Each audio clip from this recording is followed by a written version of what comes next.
por essa oportunidade, né, que o irmão Daniel, que é o dirigente dessa congregação, fez esse convite de poder pregar aqui a palavra do Senhor.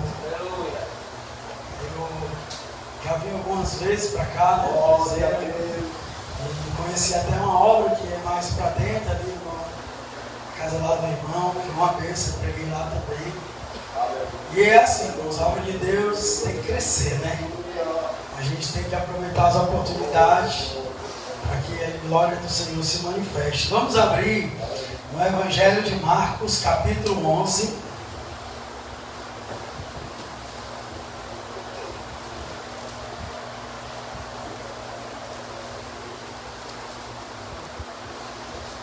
Vamos ler, irmãos, apenas 3 textos, mais 3 versículos, aí depois eu vou me utilizar de outros.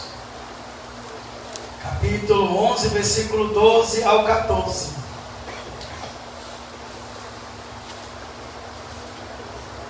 Todos acharam, irmãos? Amém. Vamos lá. E no dia seguinte, quando saíram de Betânia, teve fome. Vendo de longe uma figueira que tinha folhas, foi ver se nela acharia alguma coisa.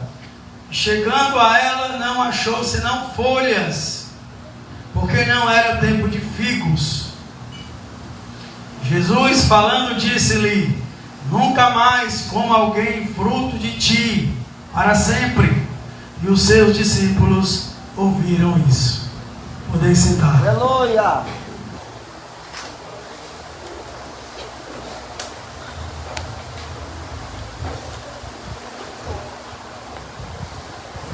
Meus amados irmãos, a figueira, ela era uma árvore que era comum naquele tempo. Inclusive, não só os profetas, mas também Jesus usou bastante essa figura para trazer lições espirituais para os seus discípulos.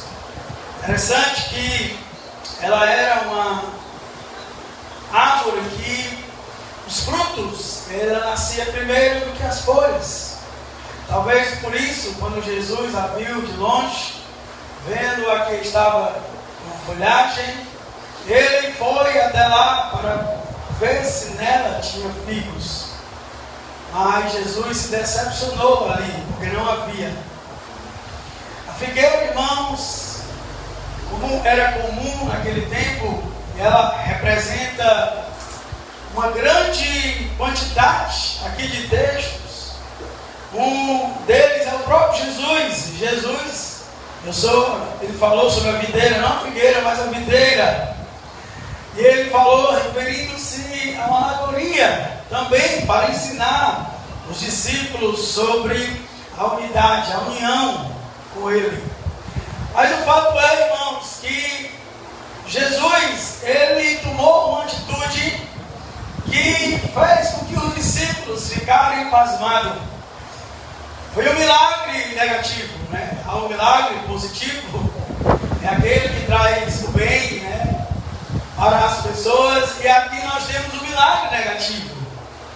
E quando Jesus, irmãos, ordenou que aquela figueira secasse, houve um espanto ali.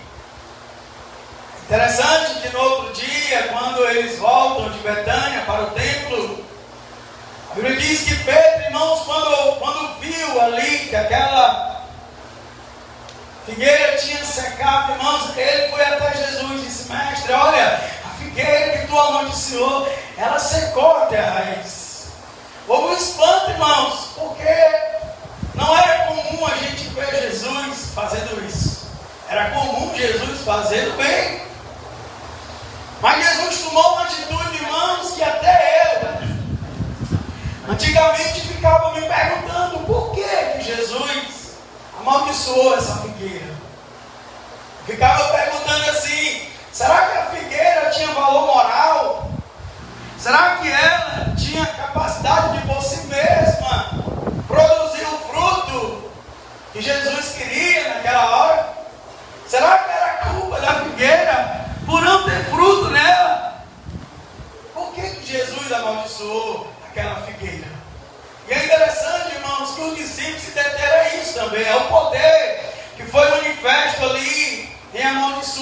aquela figueira. É tanto que eles nem perguntaram a Jesus: por que, Jesus? O que representa isso? Por que o Senhor fez isso? Eles não quiseram, irmãos, saber qual era o valor daquilo, qual era o significado daquilo. Eles apenas ficaram ali olhando, admirados, por ver, irmãos, aquela figueira ali, irmãos, secar diante dos seus olhos. Porque na verdade, irmãos, há um valor aqui. Jesus, ele não amaldiçoou aquela figueira por bel prazer, não amaldiçoou porque se decepcionou e por isso, com raiva, foi lá e amaldiçoou aquela figueira. Não devemos pensar isso, irmão. Jesus não fez isso porque ele quis ou porque ele queria de alguma maneira demonstrar. Não, Jesus, irmãos, ele fez isso por uma razão. Se você, irmãos, observar Marcos 11 ainda, versículo de número 11 diz assim, ó: Jesus entrou em Jerusalém no templo, tendo visto tudo em redor, como fosse já tarde, saiu para Betânia com os 12. Jesus entrou em Jerusalém montado num jumentinho. Todas aquelas pessoas começaram a aclamar Jesus. A Bíblia que eles pegaram as vestes, estendiam ali, para que o jumento passasse ali, irmãos, por elas. E começaram, irmãos, a cantar: Hosana, bendito o que vem em nome do Senhor, bendito o rei nosso pai Davi, que vem em nome do Senhor, Hosana nas alturas. Sabe, irmãos, que quando Jesus entra ali e aquelas pessoas começam a aclamar Jesus, irmão, Jesus quando chega no templo, ele diz a Bíblia que ele observou tudo, mas ele não se expressou, ele não tomou nenhuma atitude, simplesmente ele saiu, foi para Betânia, irmãos, com os 12. Só que aí, irmãos, depois Jesus volta no outro dia, e é exatamente onde ele está com fome, ele observa e vê uma figueira ali com muita folha, muita folhagem. E aí, irmãos, ele com fome foi até ela na esperança de poder tirar o figo ali e comer. Só que quando Jesus, irmão, chega ali, Jesus observa que só tem ali folhas, não tinha figos. Aquela figueira, irmãos, era inútil. Ela só estava sucando, irmãos, a erva do solo, só isso. Não tinha utilidade nenhuma, havia muitas folhas, mas não eram as folhas que Jesus procurava nela. Jesus estava procurando o que, irmãos? Frutos. Jesus estava querendo encontrar nela frutos, não era folha. Não era essa a intenção de Jesus. Ele não queria elogiar aquela figueira, embora ela estivesse ali se exibindo com toda a sua folhagem, com toda a sua beleza, com todas as suas, irmãos, folhas ali, mas não era isso que Jesus procurava. Jesus estava procurando, irmãos, ali, era frutos naquela figueira. E ele não encontrou. E por causa disso, irmãos, ele começou a amaldiçoar aquela figueira, dizendo a ela que ninguém jamais comeria figo dela. E naquele momento, Mateus diz, lá em 21, que imediatamente aquela figueira secou.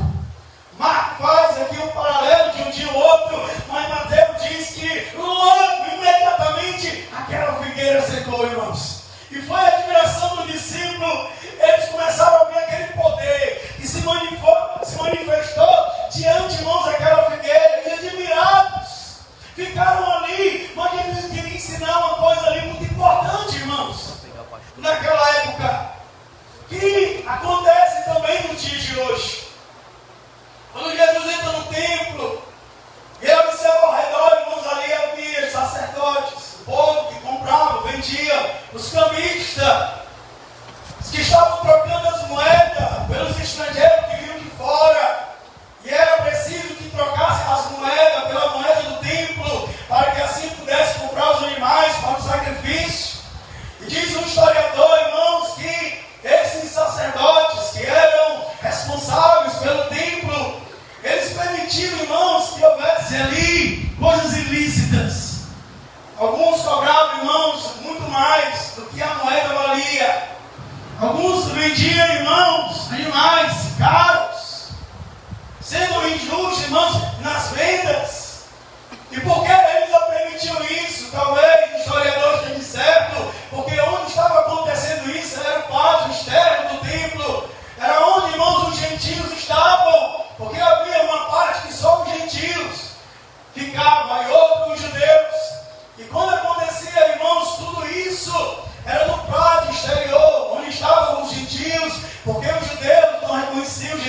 como santo, como sagrado, como aceito diante de Deus. Então, era, irmãos, secundário para os judeus.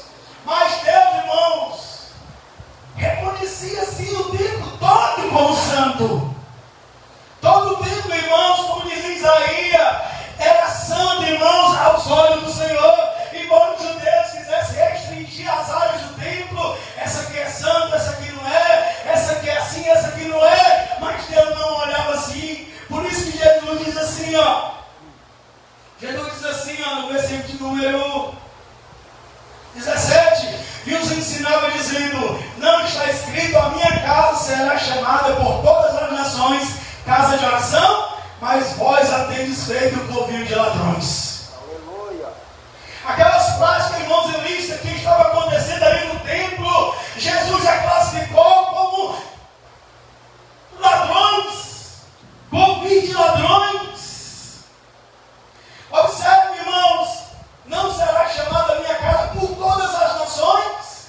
Por que Jesus disse isso? Porque Jesus tinha em mente, irmãos, que a igreja seria judeu e gentil junto.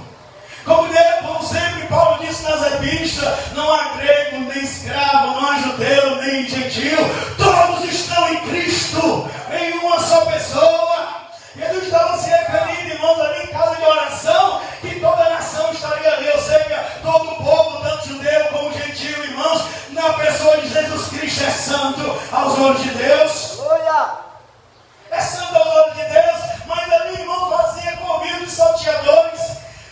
E Jesus em todo o tempo, irmãos, jogando as mesas, expulsando, irmãos, os cambistas. Jesus nem permitia que as pessoas passassem para pegar, irmãos, os vasos sagrados. Jesus começou a purificar o templo, irmãos. Começou ali, irmãos, a lavar o templo, irmãos. Começou ali, irmãos, a limpar o templo. E foi jogando, e foi limpando, e foi purificando. Porque, meu irmão, a casa de Deus é santa. A casa do Senhor tem que ter santidade. Não tem essa parte aqui santa e essa aqui não. Toda a igreja é santa, dos pés à cabeça.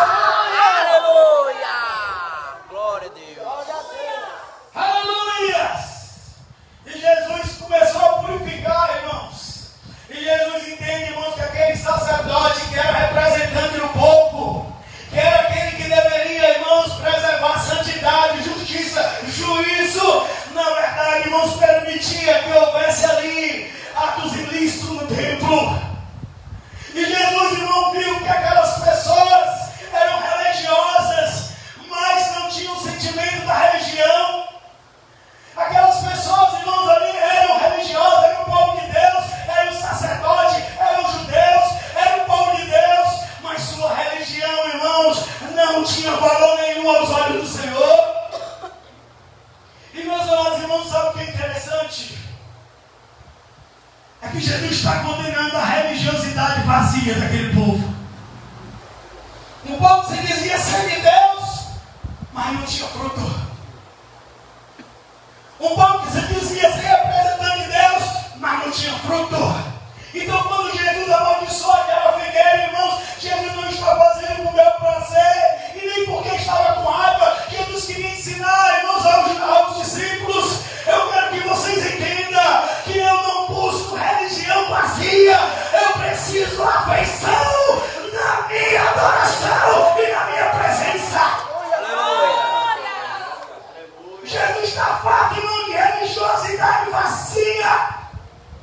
Jesus não quer isso. Quando ele foi para a figueira, ele não queria folhas. As folhas representam a religiosidade vazia. E Jesus não está em busca, irmão, de religiosidade vazia. Jesus está em busca de homens que estejam chamante no coração, com chama de fogo, com desejo anelante, irmãos, para adorar a sua presença. É aquela afeição que estava, irmão, na adoração. Jesus dizia aos fariseus: vocês me honram só com os lábios, o coração de vocês está longe. Os religiosos, irmãos, só começam a adorar pela boca.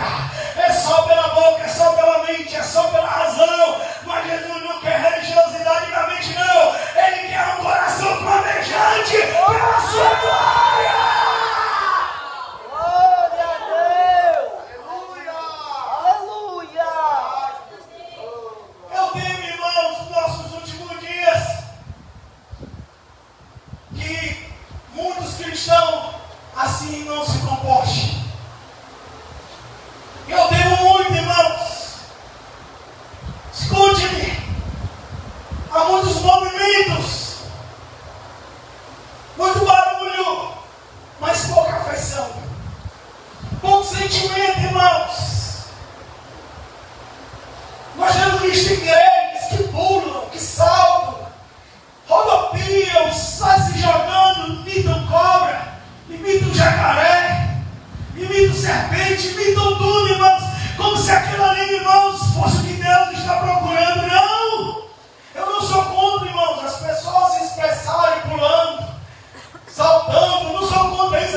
isso não é a nossa prioridade, não é a movimentação, a agitação em si. Tem que haver, irmãos, algo que fundamente a nossa adoração na palavra de Deus. Tem que primeiro haver um sentimento de amar Cristo, irmãos, acima de todas as coisas. Como disse Jesus, ama o Senhor teu Deus de todo o coração, de toda a tua alma, de toda a tua força, com todo o entendimento, meu irmão, isso é muito profundo. Ama o Senhor com todo o teu coração, ele se resume, irmãos, em todo o nosso ser. Nós temos que amar Deus, irmãos, com o nosso ser. Tem que haver essa adoração, essa afeição naquilo, irmãos, que nós estamos, irmãos, buscando na palavra. Porque se não houver esse desejo, esse amor intrínseco, irmãos, se não houver esse desejo profundo, irmãos, da pessoa de Jesus para adorar, para o servir, para obedecer, para se render a Ele, não adianta pular na igreja, não adianta saltar na igreja, tem que ter uma vida, irmãos, no altar. Tem que ter uma vida, meu irmão, de santidade. Aleluia. E Jesus está condenando aqui a aparência enganadora, propaganda enganosa. Se aqui, irmão, na igreja nós pulamos, saltamos, expressamos de uma forma intensa num culto, enquanto o pregador está pregando, enquanto os irmãos estão louvando, se eu expresso aqui algo, irmãos, no meu corpo somente, mas se em casa eu sou frio, não leio a Bíblia, não oro, não jejuo, não tenho desejo de agradar a Deus, de servir a Deus, é hipocrisia. Aleluia. É hipocrisia, irmãos. Eu fico muito preocupado na piedade, meu irmão. Na piedade, quando o pastor Glauco dá aquelas pregações bombásticas, é todo mundo dando glória a Deus, aleluia, pulando aquele negócio todo. Quando eu vou pregar nessas igrejas, que os mesmos irmãos estão tudo calado na igreja. Estão tudo lá, incluído. Não se quer dar glória a Deus, não se quer exaltar a Deus, mas na piedade estava pulando, saltando, dando glória a Deus, aleluia. Estão naquela agitação, naquela movimentação. Meu irmão, isso aí é hipocrisia, isso aí é só folhagem, meu irmão. E eu vou dizer uma coisa, é bom que melhore, porque se não melhorar, Jesus vai queimar. Aleluia! Glória a Deus! Aleluia! Aleluia! Pode contar. E é interessante que Jesus contou outra parábola sobre a figueira, de um homem que tinha uma vinha, que essa vinha tinha 3 anos que não dava fruto. Aí o dono da vinha, ela veio e disse, olha, corta, porque ele já está 3 anos e não produz nada. Aí o jardineiro que cuidava da vinha disse, não, deixa por mais um ano. Se um ano ela não produzir, corta. Então o homem que era dono da vinha disse, pode estar certo. Se um ano ela não produzir, corta. Qual é a lição que Jesus está ensinando ali, irmãos? É que assim como aquele jardineiro que quis dar um tempo para aquela vinha produzir, na esperança dela produzir para que ela não seja cortada, assim também, irmãos, Deus nos dá tempo para que a gente se desapegue do pecado, para que a gente não se arrependa dos pecados, porque se ficar aplicando o pecado no coração, se ficar fingindo de que tudo está bem, glória a Deus e aleluia, Deus vai cortar a tua vida, meu irmão, e tu vai servir só para queimar. Glória a Deus! Aleluia! Nós temos que adorar a Deus, irmãos, com um coração sincero, e não, como disse eu nesse instante, não só com os lábios. Se o coração não estiver envolvido, meu irmão, nessa adoração, não vai adiantar a igreja. Eu quero dizer uma coisa, irmãos, Deus procura uma igreja lavada, assim como Jesus em todo o templo e purificou o templo, lançou tudo para fora, tirando os cambistas, tirando a mesa, tirando as cadeiras e jogando tudo que era impuro. Ele também vai fazer isso, irmãos, em nós. Ele vai ter que entrar em nós e despojar, e tirar, e cortar.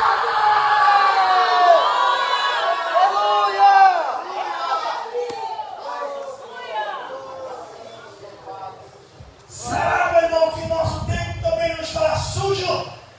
Será que o Deus Santo algo que está,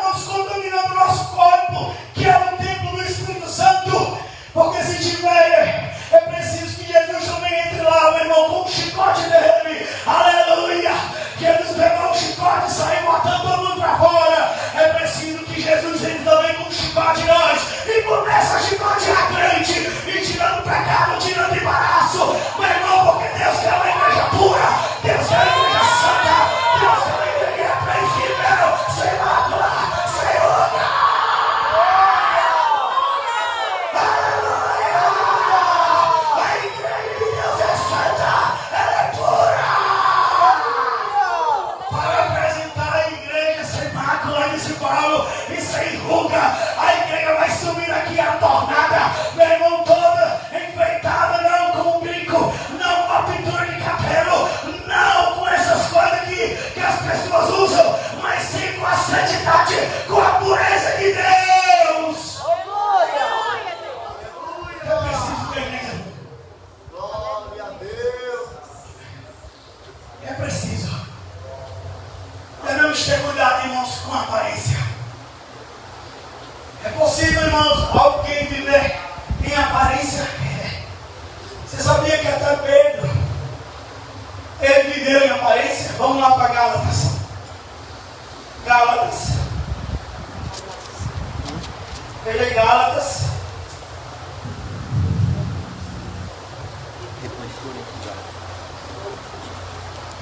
Gálatas 2.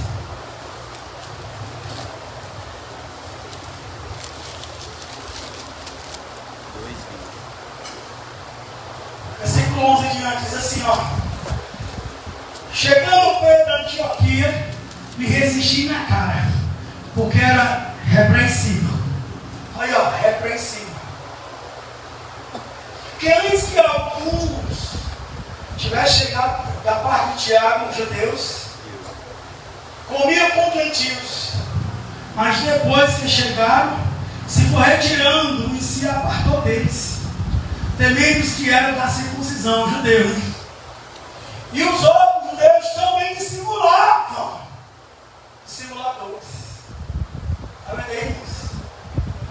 Pedro, representante dos apóstolos, homem chamado, homem que lá em Jerusalém, quando se levantou cheio do Espírito Santo, ganhou 3.000 almas. Pedro!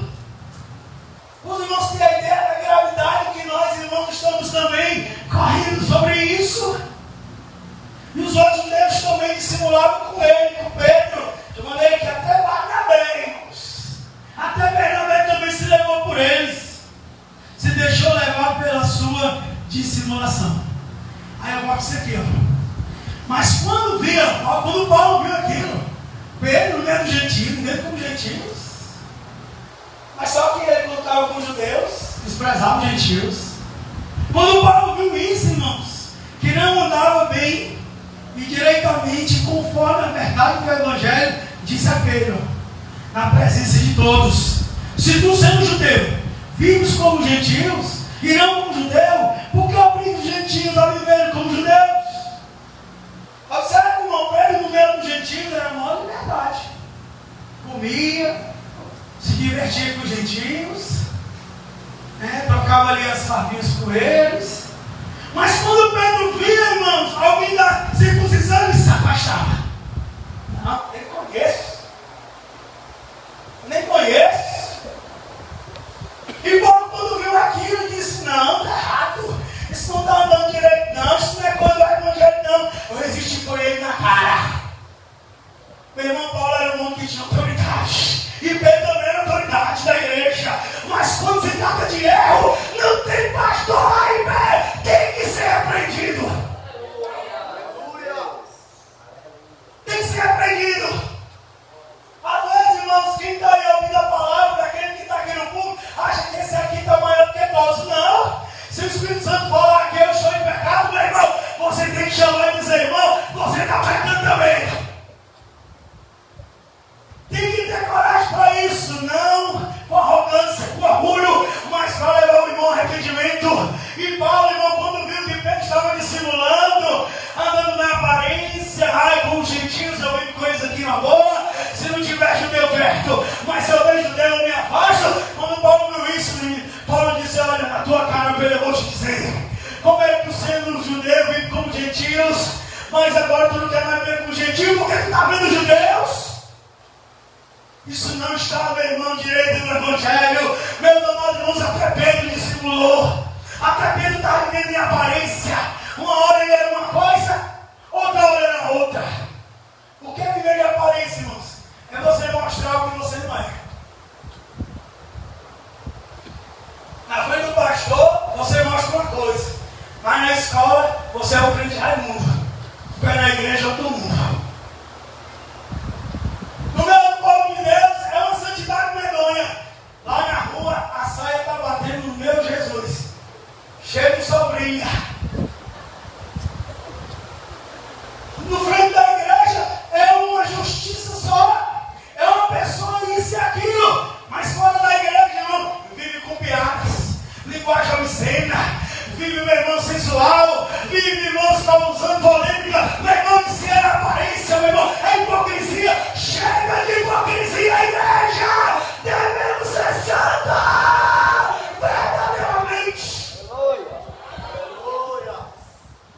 Quando eles pecaram contra Deus, fizeram o quê? As folhagens. Folha. Aparência.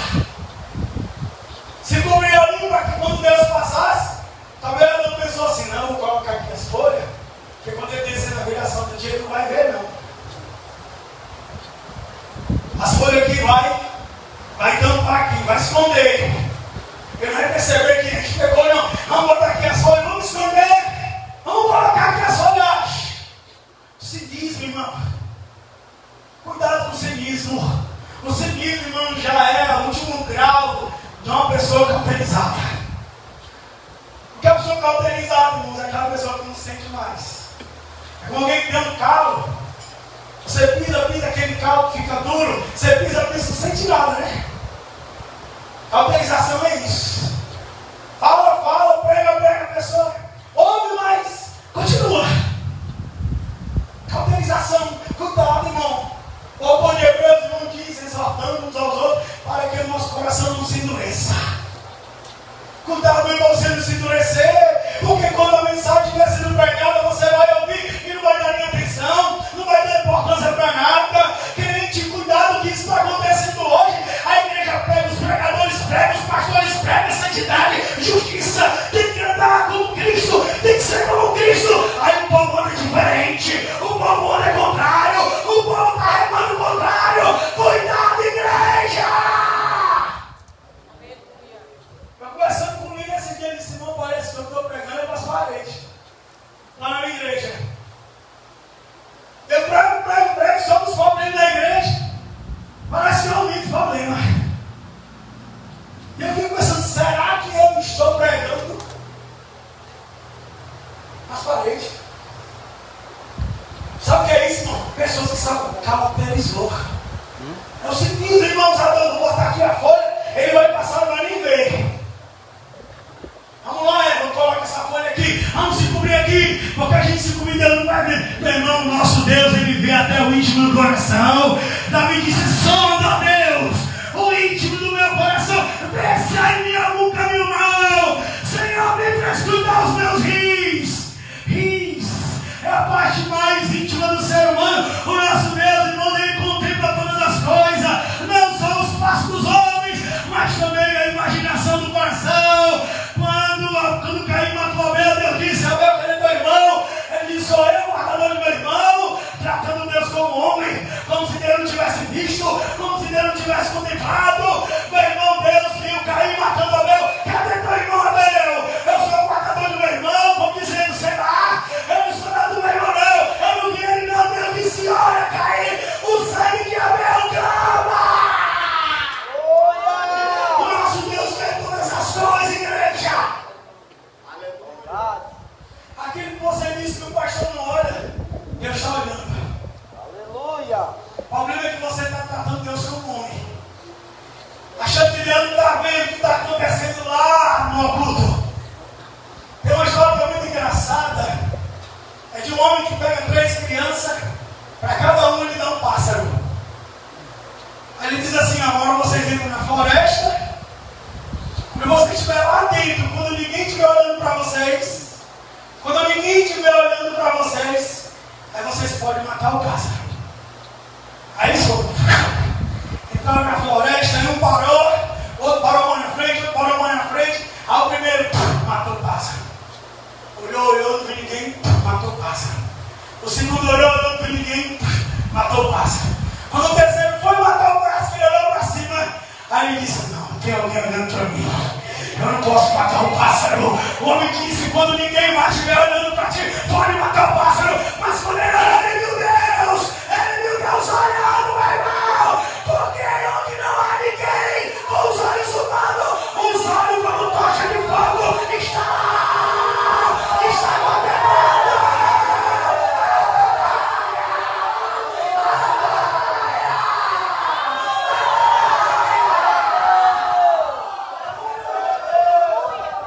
Aleluia.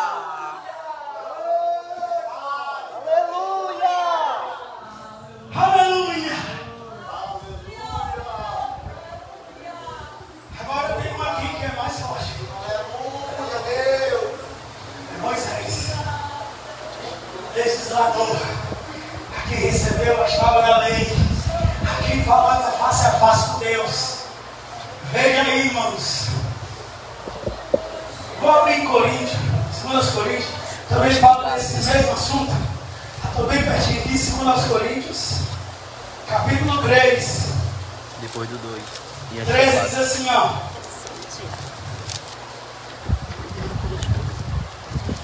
E não somos como Moisés, que punha o véu sobre a sua face, para que os filhos de Israel não olhassem firmemente para o fim daquele que era transitório. Segura aí. Segura aí. Moisés estava no monte. 40 dias, 40 noites. E aí chegou a hora de descer. Moisés desce com as tábuas da lei, os mandamentos. Quando Moisés desce, irmãos, ele vai para chamar Arão. Os líderes das tribos, está lá em Êxodo 34, 29. Depois Moisés manda chamar todo o povo. A Bíblia diz que quando Moisés falava com Arão, Arão olhou o reflexo, o brilho da glória. Ele nem sequer se aproximou. Depois falou com os anciãos. Por último falou com o povo. Depois que Moisés falou com o povo, Moisés pôs o véu. Mas diz que Moisés foi se apresentar de novo a Deus. Tirou o véu. Falava com Deus.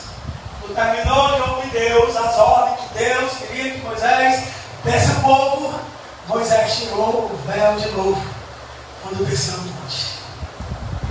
E assim sucessivamente. Moisés, quando ia falar com o povo, ele tirava o véu.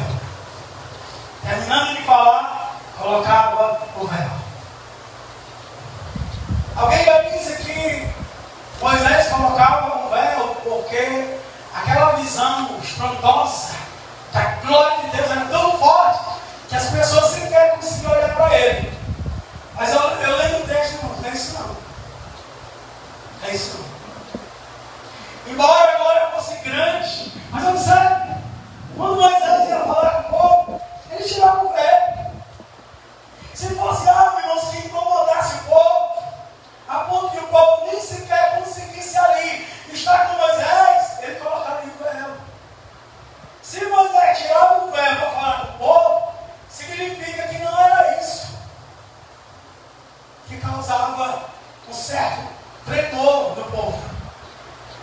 E aí eu comecei a me aprofundar e entendi o porquê que Moisés tirava e botava o véu. Quando eu li esse texto aqui, irmãos, de 2 Coríntios 3, eu entendi, irmãos, por que Moisés colocava o véu. Sabe por quê? Porque aquela glória, irmãos, era transitória. Era temporal. Acho que eu passo agora. Quer dizer que em tempo ia diminuindo o fulgor da glória, o brilho. Moisés, para que não fizesse que o povo visse que estava, irmãos, diminuindo aquele brilho, então ele colocava o véu. Aí o povo pensava, não, Moisés está cheio da glória. Mas não estava mais não, a glória estava diminuindo, irmãos. Era por isso que ele colocava o véu, para o povo pensar que ainda estava cheio da glória. Mas não estava não, estava diminuindo, estava se esvaindo. A glória não estava se desvanecendo. Por isso que Moisés colocava o véu. E para quê? Para que quando Moisés passasse, Moisés, ele está cheio da glória. No seu próximo Moisés, não, ele está cheio da glória. Mas não estava mais não, irmãos. Porque a glória do velho concerto, do velho testamento, irmãos, é uma glória temporal. É uma glória não transitória. E Moisés sabia disso. Por isso que ele colocava o véu, para que o povo pensasse que ele era o homem da glória. Meu irmão, sabe o que é interessante? É que muitos líderes, até pastores, irmãos, que estavam diante do povo, e hoje não tem mais aquela glória que tinha antes, irmãos, que quando pregava, irmão, era um fogo na igreja, era a glória descendo. Muitos líderes, irmão, hoje, que não tem mais essa glória, também se estão se escondendo por detrás desse véu. Não consegue, irmão,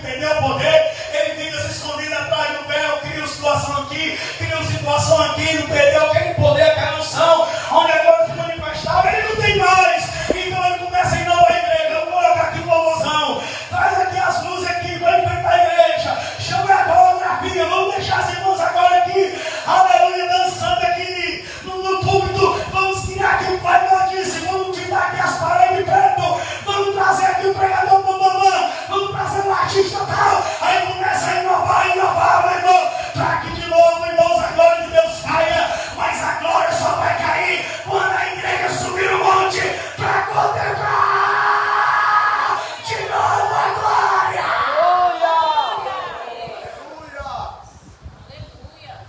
E Moisés se escondia, porque a glória do Antigo Testamento era passageira, transitória, mas existe uma coisa aqui muito boa para nós, para a igreja. Olha só o que Paulo vai dizer, irmãos. E não somos como Moisés, que põe o véu sobre a sua face, não somos como ele.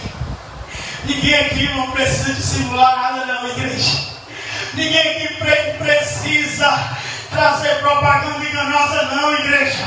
Ninguém precisa aqui de aparência enganosa, não. Como nós somos como Moisés, não precisamos aqui de véu, não, igreja.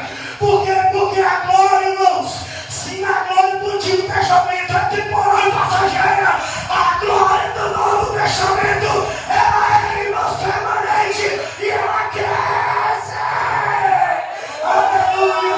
Por isso que Paulo diz assim, versículo 18, mas todos nós com o rosto descoberto, tira o véu, meu irmão, tira o véu, tira as folhagens, tira a folha daí, nós temos que andar com o corpo descoberto. Pra quê? Vamos lá. Olha aqui, irmãos. 2 Coríntios 3, 18. Mas todos nós com o rosto descoberto, refletindo, aleluia, como espelho, a glória do Senhor, somos transformados de glória em glória na mesma imagem. Aleluia, como pelo Espírito do Senhor. Meus irmãos, não precisamos mais subir no monte como Moisés ou entrar na catedral, porque no novo concerto o Espírito Santo é nós e ele traz essa glória.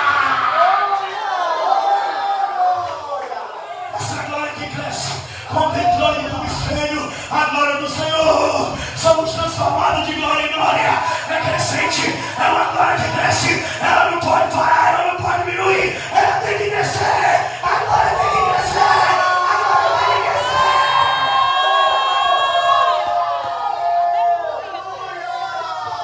Aleluia! É de glória em glória.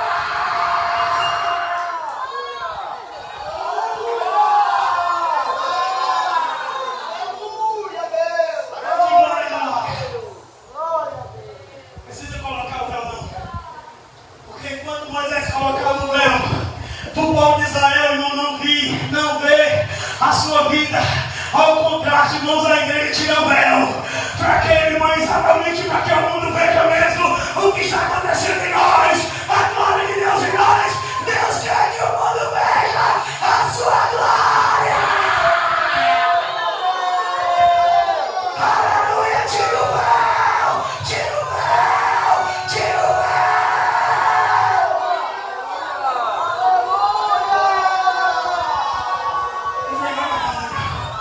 Aleluia. Aleluia.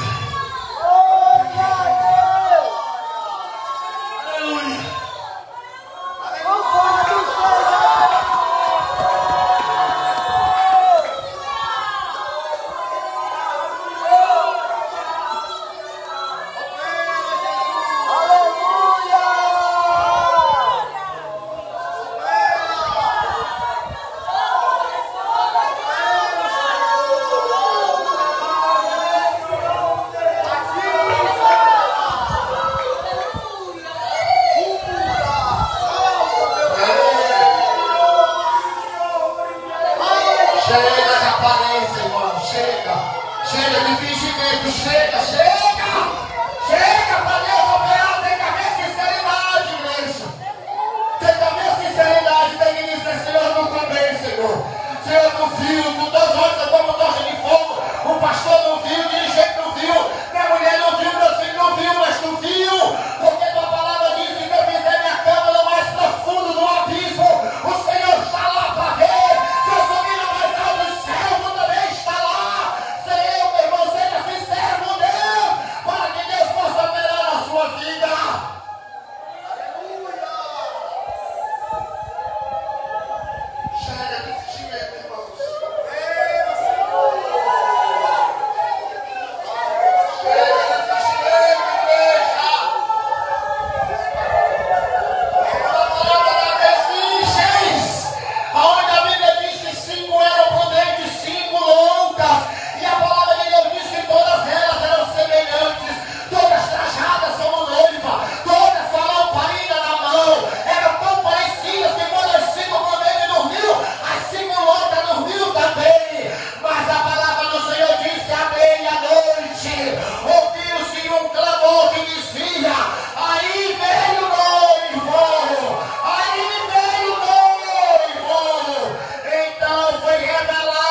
estavam preparados